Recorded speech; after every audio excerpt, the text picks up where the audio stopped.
ఉపాధ్యాయ సంఘం మరి గత 30 వారాలుగా విద్యాశాఖ కమిషనర్ గారి ఆధ్వర్యంలో నిర్వహించినటువంటి సమావేశాలన్నింటికీ కూడా గుర్తింపు పొందినటువంటి ఉపాధ్యాయ సంఘాలన్నీ కూడా హాజరవడం జరిగింది.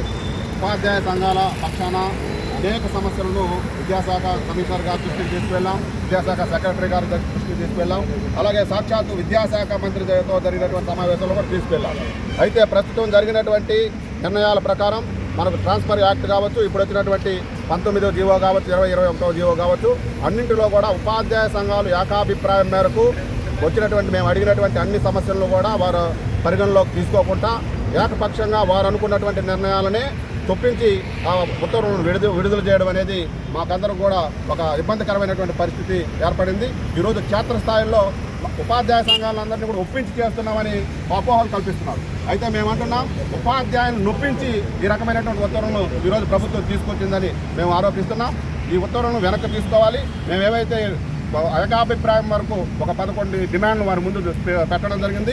వీటి మీద ప్రభుత్వం దృష్టికి తీసుకువెళ్ళి తెలుగు మీడియం కొనసాగించడం కావచ్చు, 45 దాటితే 2వ సెక్షన్ ఏర్పాటు చేయడం కావచ్చు, ప్రాథమిక పాఠశాలల్లో అన్ని పాఠశాలల్లో కూడా 20 మంది తర్వాత ప్రతి 20 మందికి కూడా ఉపాధ్యాయులు కేటాయించడం కావచ్చు, ఇంకా అనేక సమస్యలను కూడా వారు ఆలోచించి నిర్ణయం తీసుకుంటామంటేనే తర్వాత చర్చల్లో పాల్గొనడం జరుగుతుంది. లేదంటే ఇదే రకంగా ఉపాధ్యాయ సంఘాలన్నీ కూడా ఏకమై ఐక్యవేదిక పక్షాన ప్రభుత్వానికి ఒక అల్టిమేటం జారీ చేయడం చేస్తున్నాం. భవిష్యత్తులో ఒక ధర్నా కార్యక్రమాన్ని, విఓ కార్యక్రమాల ముట్టడిని కూడా పెద్ద ఎత్తున నిర్వహిస్తామనేసి ఈ సందర్భంగా తెలియజేస్తున్నాం.